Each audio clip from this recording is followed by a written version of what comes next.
ピクニーちゃん、またね。誰も来ない。はい、ババンババンバンバンバビバビバババンババンバンバンバンバババンババンバンバンバビバビバビバババンババンバはい、バはい、藤子さんでございますよ。本日もお付き合いよろしくお願いいたします。この番組はお休み前の約1時間、10時5分ぐらいから11時ぐらいまでの間、皆様と楽しい時間を共有して、いい夢見れるライブを目指しておりますので、皆様積極的に参加してくださいませ。で、番組の前半はこのように、にゃんこに夕飯の残りのカリカリと、かつお節と煮干しを用意しておりますので、猫の姿がそこそこ楽しめると思いますので、猫目的で参加される方は、ぜひ番組の冒頭にスマホを握りしめ、パソコンの画面にかぶりつき、息も止めて、瞬きもせず、ご視聴いただくことをお勧めしておりますよ。そして、そのままくたばらないようにご注意くださいませ。ちゃんとチャンネル登録とグッドボタンを押して、スパッチャーを投げてからくたばるようにしてくださいね。で、今、画面に収まっておりますのが、チャトラのまさるくん、グレーのぐーちゃん、白茶のゆりさんで画面に収まっておりませんが、三毛猫のたまちゃん、白黒のくーたくんと、我が家には全部で5匹のかわいい猫ちゃんがおりますよ。で、5匹のかわいい猫ちゃんがいる生活ってどんな感じなのかなっていうのをちょっと楽しんでいただけたらいいんじゃないのかなと思いますよ。で、猫のことをもうちょっと詳しく知りたいよと思われる方は、概要欄のところに猫紹介してありますので、そちらを読んでいただけたらいいんじゃないのかなと思いますよ。で、同じく概要欄のところに Amazon のウィッシュリストのリンクが貼ってありますので、そちらからシーバをポチッとご購入いただければ、我が家に届く便利なシステムとなっておりますので、にゃんこにシーバあげようかなと思われる方は、そんな便利なシステムをご利用いただくことをお勧めしております。はい。見事に煮干しを残してくるな。くーたん煮干し好きなんじゃないのかい。煮干しを置いたら全然猫集まってこなくなっちゃったな。もうそろそろ鰹節の在庫もなくなってきたんでね。ちょっと煮干しをプラスしてかさ増ししてみたけれども、逆効果になってしまったなっていうね、オチでございますよ。こっちは食べたのかな。はい。で、1日1個、猫に関してのお話もしませんので、これから皆様と一緒に乾杯しようと思いますので、お付き合いよろしくお願いいたします。で、乾杯の時に、ジャスティースって言います。で、なんでジャスティースって言うかっていうと、後ろにいるうさ耳をつけていて、左腕が取れている黒い観音様がこの番組のチーママでございまして、名前をたけしと言いますよ。で、たけしの言葉で、乾杯のことをジャスティースって言いますので、一緒に言っていただけると嬉しいです。はい、いただきますよ。せーの。ジャスティース。はい、今日は塩入りのお湯。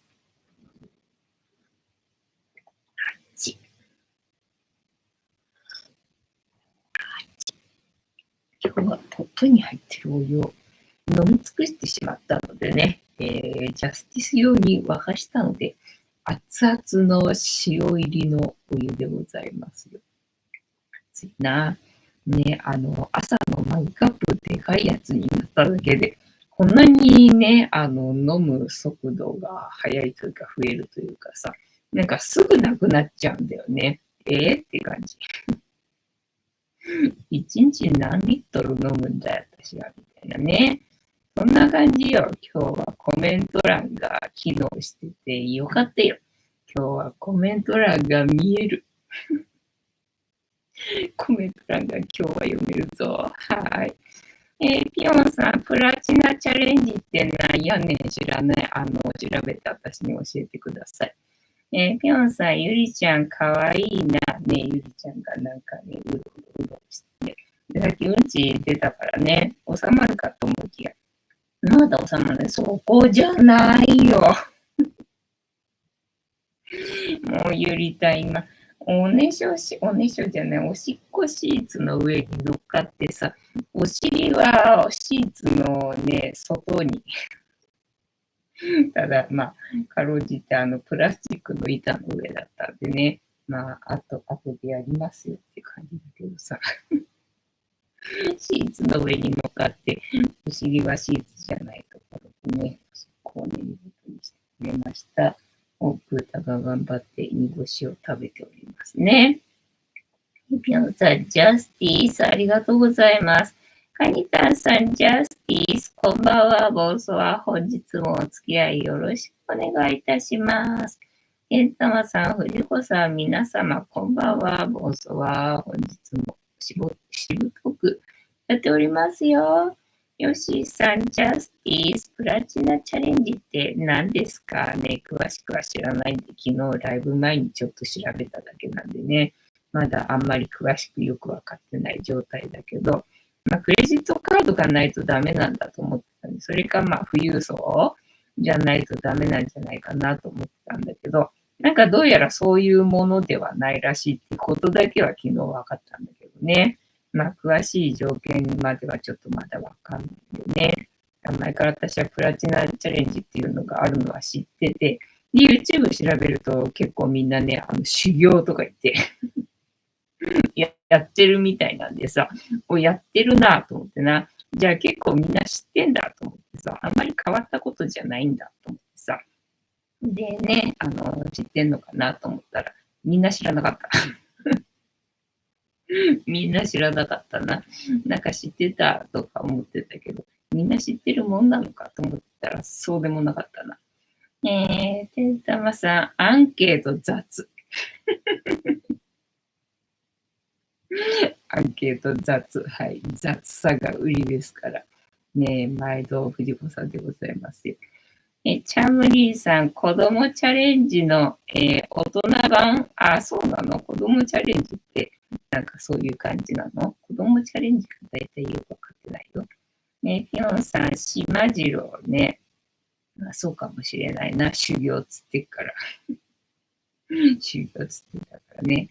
まあ、それの延長で、今さっき、なんだ、ジェットスター、そう、高松行きはジェットスターに今度は乗るらしいんだよね。で、ジェットスターはどうなんだと思って調べたわけ。今度は LCC だろうと。この前のエアドゥは、どうやら LCC ではないらしいけど。だったら何なの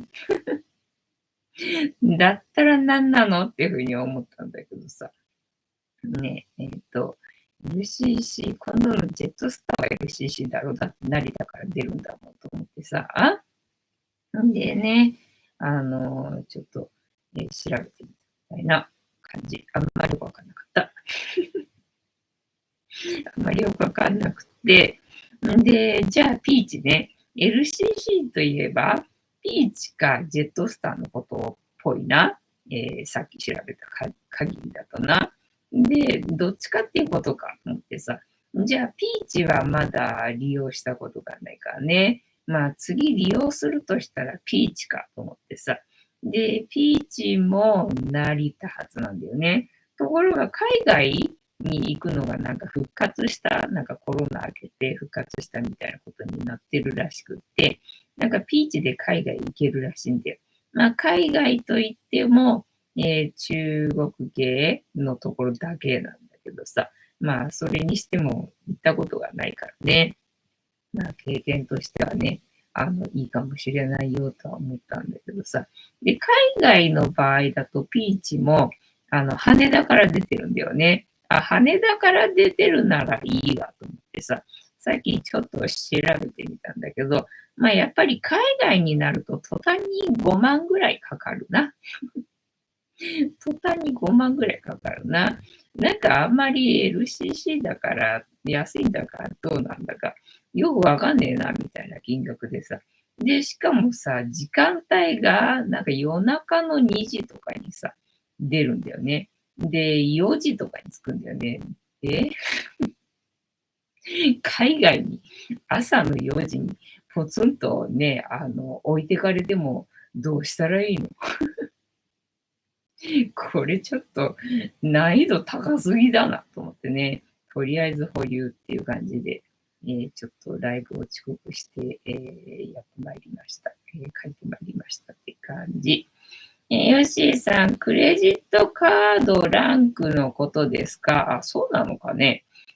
あれは、プラチナやブラックになっても、経営者側には、叶いませんよ。まあ、経営者側にはね、そっち側にいる限りは叶わないよな。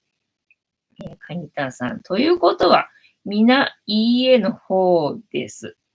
そうそうそう。みんないいえだったのと思ってさ、結構知ってんのかと思ったんで、YouTube 検索したらいっぱい出てきたからさ、あ、なんだ、じゃあみんな知ってんのかと思ってさ、で、ね、軽々しくアンケートしてみたら、誰も知らなかったんだ。テンタマさん、台風が来てますので、そうそうそうそうそう。30日飛行機飛ばないのはやめて。飛行機飛ばないはどうしたらいいのか私わかんないよ。そう、天気悪いのよね。だから観光もちょっとさ、みたいなね。もうほんと見事にここんとこずっとさ、予約入れてるお出かけの予定な。天気予報が雨マークなんだよね。それが思いやられるんだけど、またしてもって感じじゃんか。またしてもって感じだけど、まあ、また観光はできないかなっていうふうに思ってたんだけどさ、飛ばないのは飛ばないのは帰れないのはちょっと猫のことが心配でとてもじゃないけどっていう感じだよな。もうほんと飛ばないのは勘弁してください。ぴょんさん、飛んで、飛んで、飛んで、回って、回って、回る。タマさん、飛行機も回る。はい。私の目も回る。そういえばさっき、時々、何かしらの栄養が足りないんだろうなって思われるわけよね。振り返れば食べ物はそこそこなんだかんだといろいろ食ってるはずなのにさ、なんかお腹が空いてどうしたらいいんだろうなって思ってるとさ、なんか力が抜けて、まあなんか手が震えるっていうか、なんか手が震えそうな感じっていうのになるときがさ、時々あるんだよね。まあそういうの血糖値がなんか下がってるとか、なんかそういうこと言うのかなと思うんだけどさ、まあそういう状態になるわけよね。で、なんかね、その時はその血糖値がなんちゃらかんちゃらよりもさ、お腹すいたな、なんか今日は冷ややっこが食べたい気がする。冷ややっこが食べたい気がすると思いながら、そのね、なんか全身から力が抜けた感じでどうしようみたいになってる時にさ、そういえばこれはどういう状態なんだろうかと思ってね、こういう時に何をしたらいいんだろうかと思ってさ、調べてみたわけよね。お腹が空いて、手が震えるだったかな。それで検索してみたら、だからどうやら血糖値が下がってる状態で、ビタミン B1 が足りてない状態みたいな感じで、ビタミン B1 を含む食べ物っていうのが、なんかね、豆腐、大豆か。大豆だったんだよね。あ、だからかと思ってさ。ね、そんな知識がなくてもね、体の方はちゃんと豆腐食べたいってさ、豆腐食べたいって、ちゃんと指定してくれるところがさ、素晴らしいなと思って、じゃあね、豆腐買いに行こうと思って、だってお客さんいたんでさ、調味料は全部あっちの部屋だったわけよね。で、こっちの部屋に調味料ないんで、どうすると思ったわけよ。豆腐だけ買ってもさ、ね、味ないしね、さすがに味のない豆腐はさ、美味しくはない。でも今食べたいのは冷ややっこなんだよね、と思ってさ。とりあえず豆腐持って。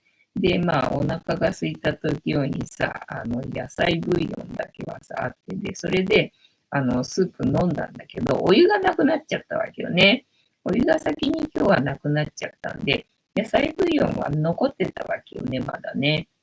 で、そう、野菜ブイヨンあるなと思って、で、まあ、それで豆腐にかけたら、まあ、味はついてるから食べれなくはないよなと思ってさ、まあ、私が今食べたいのは冷ややっこなんで、理想は醤油をかけた冷ややっこなんだけども、と思いつつな、まあ、今ある調味料は野菜ブイヨンしかないから、まあ、それで食べればいいかと思って食べたらさ、まあ、体がとにかく豆腐を欲してたんでな、食べたら、まあ、うまくてさ、うまくて倒れそうだった。今度はうまくて倒れそうだったよね。もうどっちにしろ私は倒れるんだなとさ。もう食べても食べなくてもどっちにしろ倒れるのかいみたいなね。そんな感じでさっき私は冷ややっこを食べてるみたいな。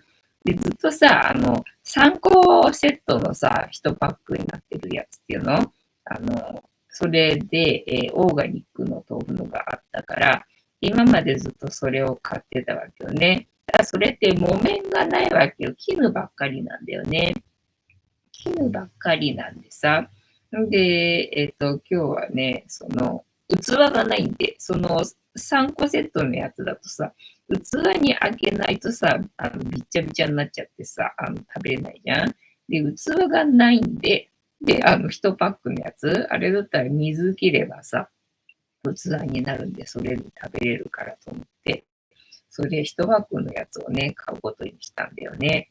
なので、今日は、久々に木綿豆腐を買ってさ、木綿豆腐を買って野菜ブイヨンをかけて食べたら、まあ、うまかったね。で、あとね、なんかバナナが食べたくなったわけよね。で、今、オーガニックのバナナ売ってないんだけどさ、まあでもバナナ食べたいからいいや、バナナ買おうと思って、で、バナナとね、豆腐を買って、きて、で、豆腐まず食べたじゃんか。で、一丁はさすがにね、お腹いっぱいになって残すかなと思ってたんだけど、ペロッと食べてさ。で、まだバナナはね、一旦お腹が膨れたんで、バナナはいいかっていう感じに一瞬なったんだけど、やっぱりバナナ食べたいと思ってね。やっぱりバナナ食べたいわと思ってさ、バナナ食べたら、まあうまい。まあうまいんでね、やっぱりバナナも必要だったんかなと思って、ってことはバナナにもそのビタミン B1 は含まれてるっていうことなのかななんてね、ちょっと今思いつつっていう感じで、生きております。生きておりますけどな。ピョンさん、血糖値上げたいならチョコレートを食べなはれ。タマさん、冷ややっこの美味しい季節になりました。あ、そうそうね。冷ややっこ美味しい季節よね。よしさん、てたまさん、台風は29日四国通過予定ですので、もうさ、どっちもダメじゃん。30日は飛ぶかもですよ。JAL、ANA なら別便と宿泊料で LCC の場合は飛ばなくても何の保証もありません。もうちょっとどうしてそういう時に限って LCC なの？なんでそんな時に限って LCC なのかな？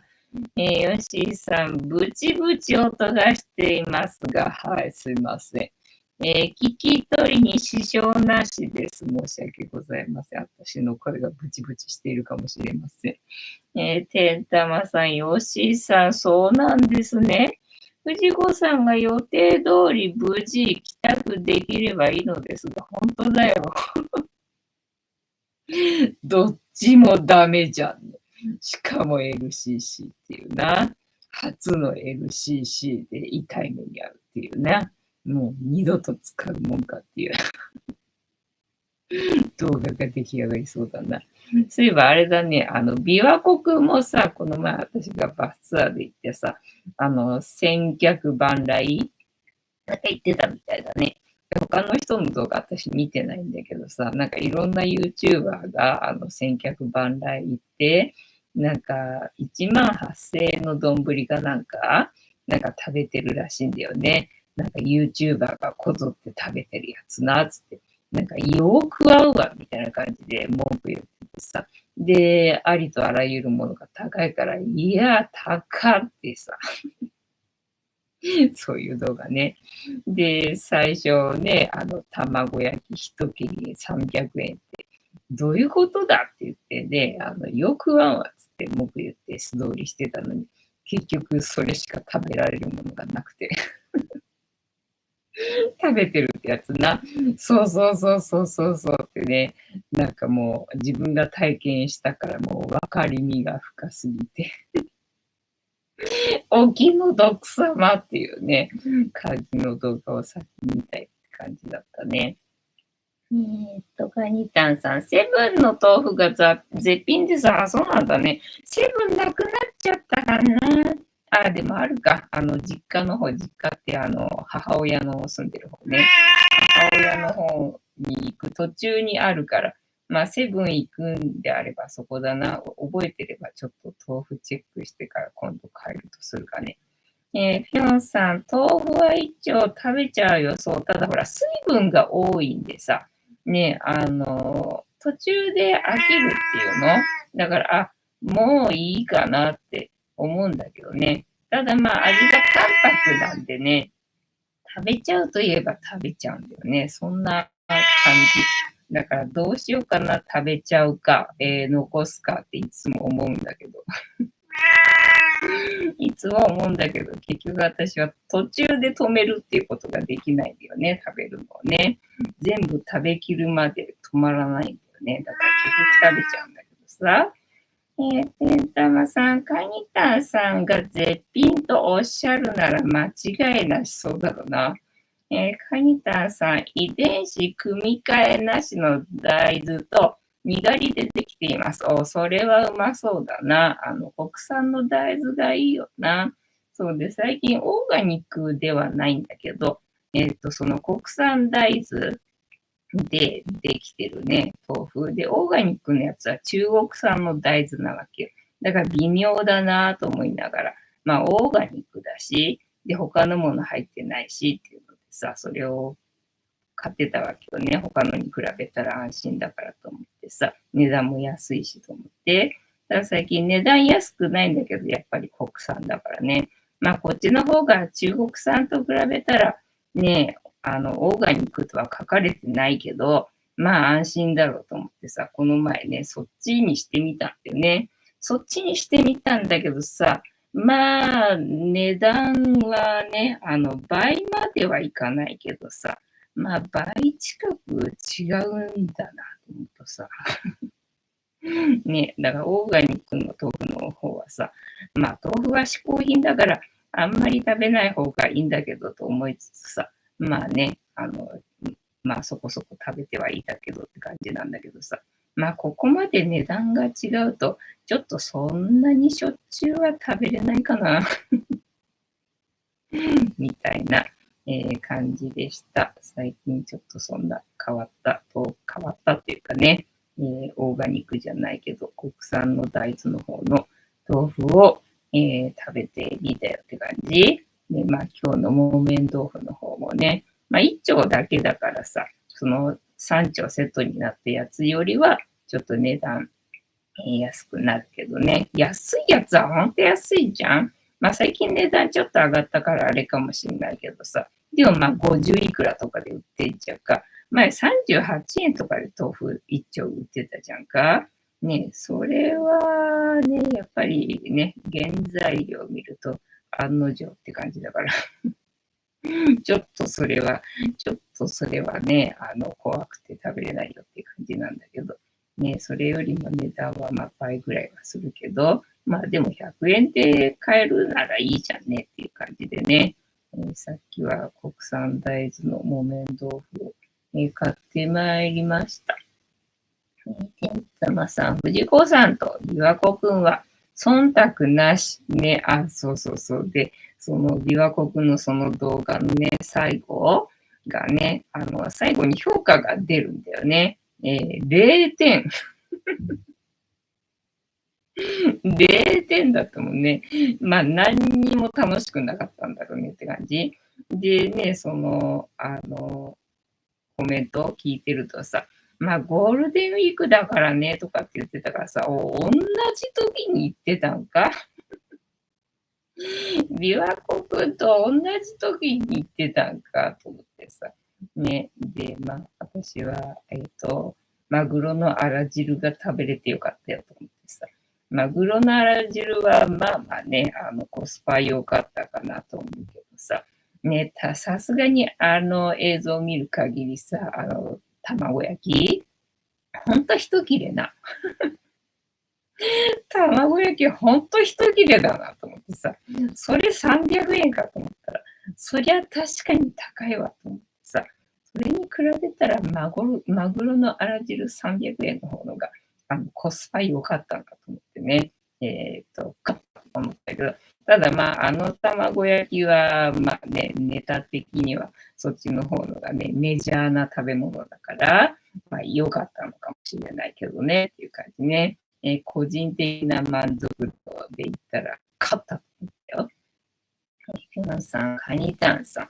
セブンの豆腐、どんだけてんたまさん、琵琶湖くんは、採点厳しいですよね。いや、でもなんか、0点つけたくなるよね。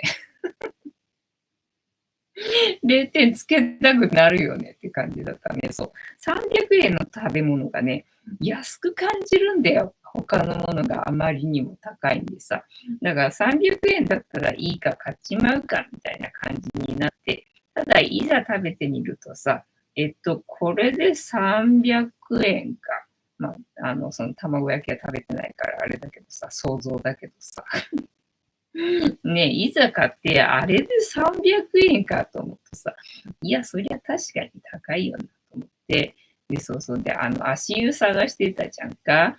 足湯探してたところでね、すごい行列で、ダメだ、これは時間内に帰ってこれないと思って断念してさ、で、じゃあ食べるかと思って、向かいのね、なんか、テイクアウトの店なのかわかんないけど、そこのさ、値段っていうかさ、看板メニューはさ、なんかそんな高くないっていうのは、なんか魚介類、海鮮丼的な感じのものがさ、なんか1000円以内ぐらいに、書かれてるわけよ、看板にはね。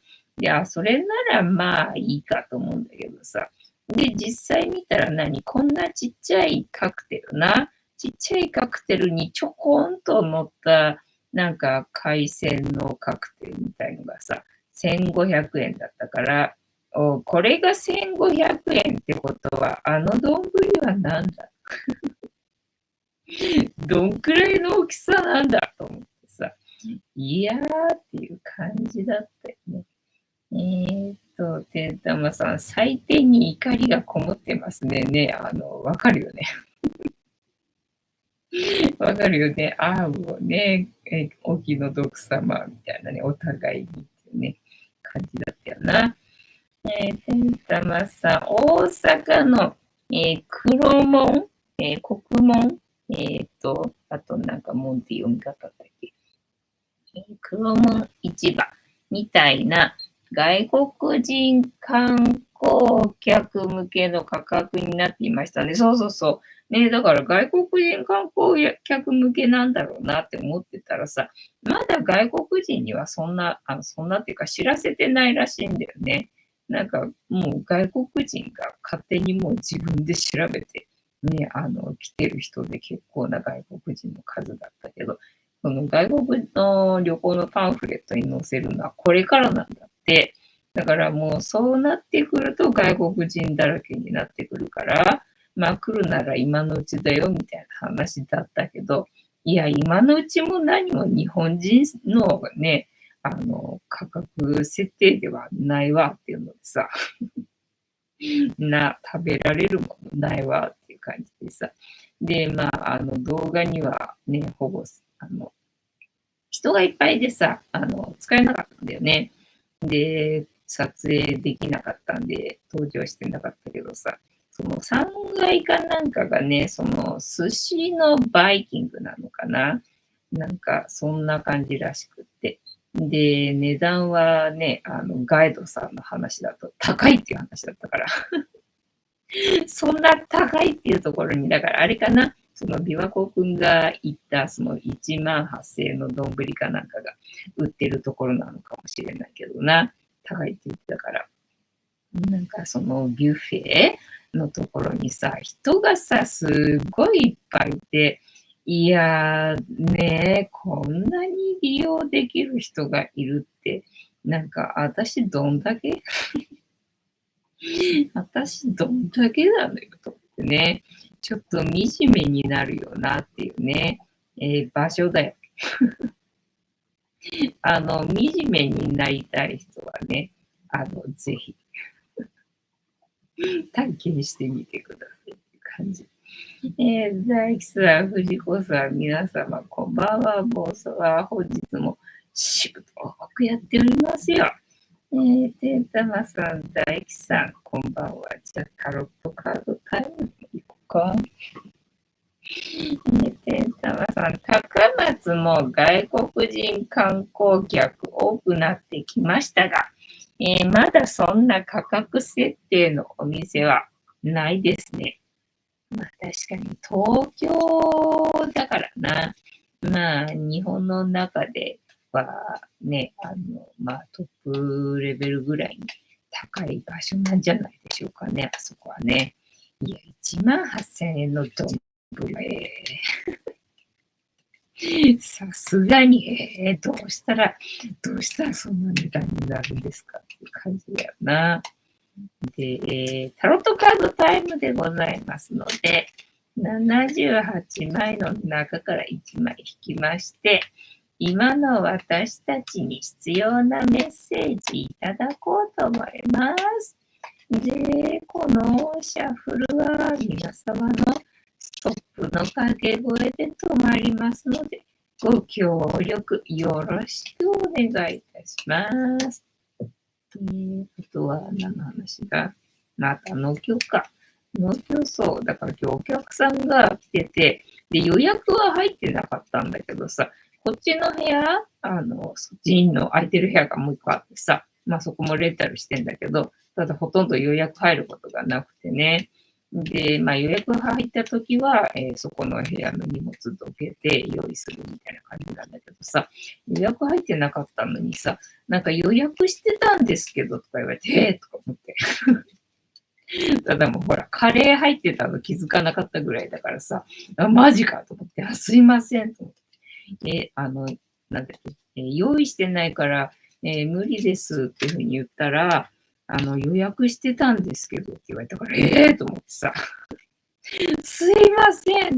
今からちょっと用意するんで少し待ってもらってもいいですかって言ってさ、慌ててね、片付けて。で、そっちの部屋も使ってたんでさ、玄関がね、人の出入りが激しかったんで、なんかあんまりちょっと外に出るのがね、出づらかったんで、農協行かなかったんでね。で、まあ、夕方ぐらいになんか出入りが少なくって、ね、落ち着いてきたかなって感じだったんで、じゃあ農協をね、閉まる前にちょろっと覗いてくるかと思って。ただまあ、時間が朝じゃないからね、夕方だからね、もうね、いくらなんでも何もないかもしれないと思って行ったら、まあ、案の定だけどね、何かしらの鉢植えが一個ポツンと置かれてましたっていう状態でね、今日は農協では買い物してこなかったけど、まあ結局私は今日は豆腐が食べたかったので、農協には豆腐売ってないからな。だからまあ良かったのかもしれないみたいな、感じでしたね。あとは何の話かあったかな。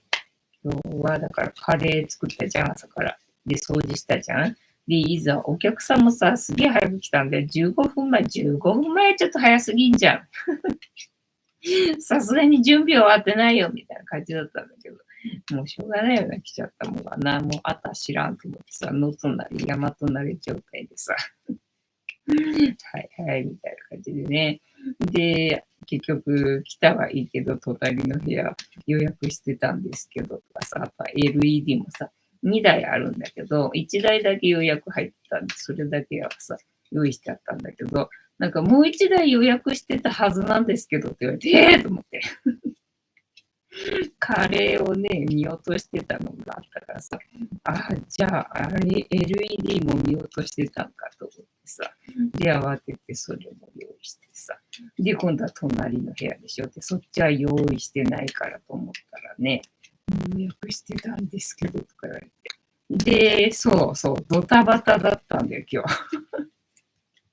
もうドタバタでさ、で、挙句の果てに結局ね、もうほら、見落としてるからと思ってさ、すべての予約のところ開いてさ、チェックしてったんだけど、やっぱり予約入ってなくて、だよなと思って、だって予約入ってたら、リマインドで送られてくるはずなのに、送られてこないということは予約入ってないはずだよなと思ってさ。で、やっぱりね、よく確認してみても予約入ってなかったから。で、しかも明日もね、借りてくれてたんで、2日間で借りてくれてたんだけど、なんか今日で、終了したらしいんだよね、撮影がね。だから明日は来ませんみたいな話で、そうですか、みたいな。でね、ここの部屋の予約入ってなかったんですけど、つったら、じゃあキャンセルしてもらっていいですかと言ったら、とか思って、いや、そうじゃなくてねっていうのでさ、そうですか、みたいな感じでね。まあ結局、布団がね、キャンセルにはなったけど、まあ一部屋分がまた追加になったみたいな感じなんで、結局トントン会みたいなね、感じだったんで、まあ良かったっちゃ良かったのかな。ただまあまだ予約入ってないからそのままトンずらされたら終わりなんだけど、みたいなね。そんな出来事が今日はございました。大輝さん、はい、LINE でリアストップ、ありがとうございます。ヨッシーさん、シュトップ、ありがとうございます。酒は一番っていうことだな。というわけで、本日も、竹縄じゃなくって終わろうとしている。皆様からストップの掛け声いただきましたので、ここから6枚置きまして、7枚目のカード、今の私たちに必要なメッセージいただこうと思います。いただきますよ。せーの。1、2、3、4、5、6。で、7枚目のカード、本日はこちらでございます。せーの。じゃじゃん。なんだ、さっきジャンピングカードで出てきたカード、そのまま出てきたの。黄色いから、まあね、豊かさっぽい感じだな。豊かさとか祝福とか、そんな感じだな。明るいカードだからな。逆位置だけどな。クイーン。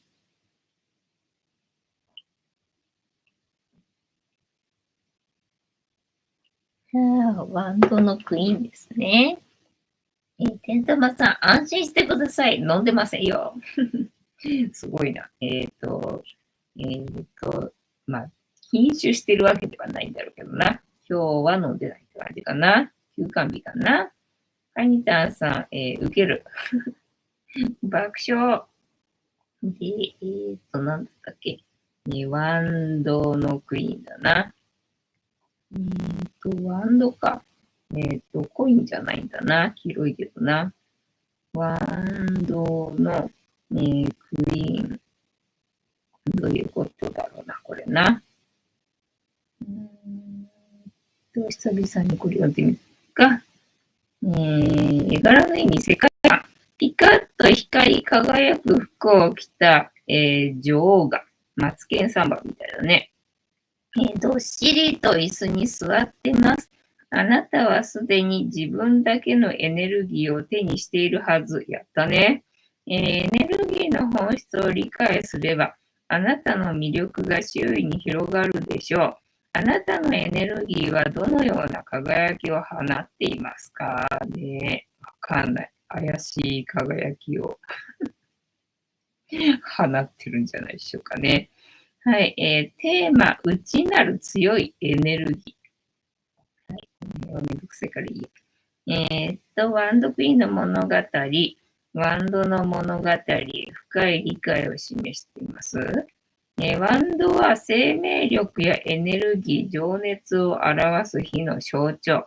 人間が手にした最初の道具であることから、原子の力の、象徴と言われています。ワンドは情熱や前に進むためのエネルギー、生命力を私たちに与えてくれるのです。クイーンは懐が深く、あらゆるエネルギーを受け入れてくれる女王。あなたの手にはワンドの持つ強いエネルギーが握られているはず。エネルギーの強みや使い方を理解することで、あなたの魅力が輝き周囲へ広がります。身近な人たちがあなたをサポートしてくれる機会も増えるはずです。ありがとうございます。あなたの魅力を輝かせるエネルギーはどのようなものなのかヒントを探しに行きましょう。はい。逆位置。逆位置。逆位置全体。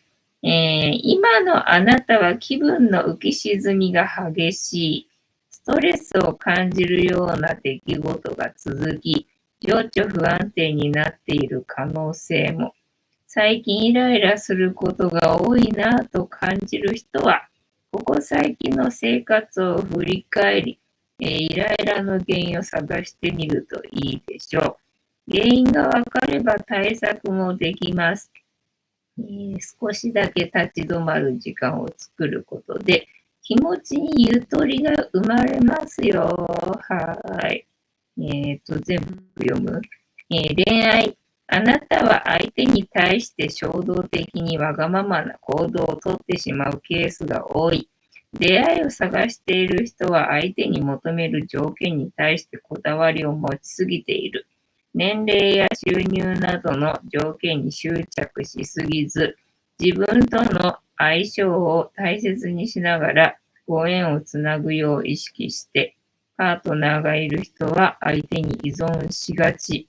相手へ愛情を傾けるのは素晴らしいですが、相手の気持ちも尊重しながら、お互い自立できる関係を目指しましょう。仕事、金運、状況が変わりやすく、うまく変化に対応できない。チームで仕事している人は、チーム内で対立が生まれ、プロジェクトの進行に影響が出てしまう。仕事の全体像をこまめに確認すること。トラブルへ対処しやすい体制を作る。金運は低迷期。無駄遣いしない。確実な姿勢が基地。外食はやめて。自炊する。夜のネットショッピングを控えろ。などの対策がおすすめです。人間関係。相手のわがままな態度に疲れてしまうケースが多いでしょう。あなたの成功に対して相手が嫉妬を抱きを、マウンティング気味の行動をされてしまう場合も、相手が感情的になっているときこそ、あなたは冷静さを忘れずに接してみてください。客観的な目線で話をすることで、相手も冷静さを取り戻し、友好的な関係を築けるかもしれません。はい。ウェイトの解釈。王と同様の個性を持っているが、王よりもさらに人を引きつける王。女王と王の個性とは、女王が右手に持つワンドの性質を指す。ワンドの性質は生命力や活力、情熱。クイーンはキングと同様に情熱的で生命力にあふれたエネルギーを持っている。キングと比べてクイーンはより強く人を引きつけている。女王が持つ資質によるもの。女王は受動的な性質を持つ女性性の象徴。キングは自らの責任を果たすため、強い意志を持って果敢に決断を下す。クイーンは周囲の言葉に耳を傾けて受け止める。女王の親しみやすい受容的な姿勢が人々を引きつける魅力となっている。クイーンはあなたが持つ情熱やエネルギーを理解し、受け入れることであなたの魅力が周囲に伝わりやすくなることを示しているのです。というわけで、本日のタロットカードの意味調べるの回は、魅力が輝いてるよっていうカードの逆位置だったので、そういうこと。はい。そういうことって何？どういうこと？はい。魅力は放ってんだけどね、みたいな。そういうカード違う。はい。楽しんでいただけてたら幸いでございます。あとは、何があったかな？今日動画編集しながら、なんか見てた気がするけど、健康のことだったかな？ねえ、覚えてるのがない。覚えてるのがない。みたいなね。こんな感じ。ピョンさん、情緒不安定だな。でも、みんなそうじゃない？不安定でもいいんじゃないですか。人間なんだもんな。人間だもん。人間だもんな。そうあとは、何の話しましょうかね。ジェットスターの話とピーチの話しただろう。あと何の話があるかな。あとは何？カレー作っただろう。掃除しただろう。洗濯しただろう。あと何がありますかね。何もないよ。終わる終わりましょうか。あとは、今日見てた YouTube が、何だったっけな。50肩痛い。50肩なのに、痛いなのか。そりゃ気の毒だな。50肩で死んじゃったんだね。てんたまさん、一応なのですが、2週間前に送信したメールが届いてるかとか、返信してないか、そうだよね。申し訳ね、届いております。届いておりますが、直前にならないとちょっとわからないんでね、参考にはさせてもらうんだけど、お返事できなかった。お返事できなかった。なんせ健康面があれなんで今、みたいなね、感じよ。高松に来られた際は、必要に応じてヘルプできるようにはしてあります。すいませんね。ありがとうございます。だけど、おそらく今回は、お力を借りることができないかもしれない。ありとあらゆることがあるんだな。せっかくいいサポートが入るにもかかわらずな、それを利用することができなそうな感じなんでございますよ。なので、次回な、その技術のある時、あれ2年に1回、4年に1回だったっけやってるらしいじゃんか。で、前回は2年前ぐらいになったのかってことはまた2年後とかになるのかね。その時私が生きてたらな、その時はお願いできるかな。また今回みたいに体調面とか天候の面で、どうにもならない。どうにもならないっていうことでなければね、大丈夫だと思うんだけどっていう感じがね。今回はちょっとね、時間的にね、無理かな。体調と天候と時間的にちょっと難しいかなみたいな感じになってるんで、どうしようかなっていうところ今ちょっとね、決めかねてる感じなんでね、お返事できなかった。もうそれよりも北海道行かなきゃいけないし、動画編集しなきゃいけないし、みたいなね、もうそんなそんな、もうね、予定きちきちにね、決められなくなってきてるんで、今ね。カニタンさん、すみませんが、動画を今日上げたので、いいねをしてもらえると助かります。いいな、人気者だからな。私はこんな毎日動画上げても全然いいねしてもらえない。もう拗ねてるよ。拗ねてるよって感じね。はい。たまさん、いえいえ、どうぞお気になさらずね、もう本当ありがとうございます。すごい参考にね、させてもらいましたよ。だからまた次回行くときも参考になると思うのでね、本当、ありがとうございます。そんなことになってるとはって感じな。改めて自分でさ、その、フェリーの時間調べるとな、もう本当ね、本当いけない、いけないよね、みたいな感じだったよな。ちゃんと行くなら行くで詰めないとね、小豆島には行けないんだなっていう感じだったよな。で、あとは、何だったかな。あと何の話だ。と、思いつかない。まあ、今日聞いてた話で覚えてるのは、歯周病が、なんかペットを介してうつるみたいなね、話で、あ、なるほどね、そういうのもあるのか。それはちょっと嫌。それはちょっと嫌とかって思ったのがさ、まあ、外国だったかなの研究かなんかで、犬かなんか飼っててね、で、かわいいね、かわいいねっていうふうに言って、まあ、育てて、なんかね、かわいいね、夢中みたいなことするじゃんか、ペットってさ。でね、また次の違う新たな、飼い主さんのところに行ったときに、やっぱり、かわいいね、かわいいね、夢中みたいな感じになって、で、二人とも、あ、そっか、片っぽの人は歯周病で亡くなったのかな。歯周病で、そう、最初ペットを飼ってた人が歯周病で亡くなって、で、次の飼い主さんのところにそのワンちゃんが行って、で、可愛がられてたら、同じ歯周病菌が見つかったっていうのでね、だから人間の歯周病がペットに移るっていうことはないんだけど、ただその体とか菌だからさ、にくっついてるじゃんか。で、それから感染したらしいんだよね。同じ歯周病にね、感染したらしくて、だから要はペットを、介してっていうの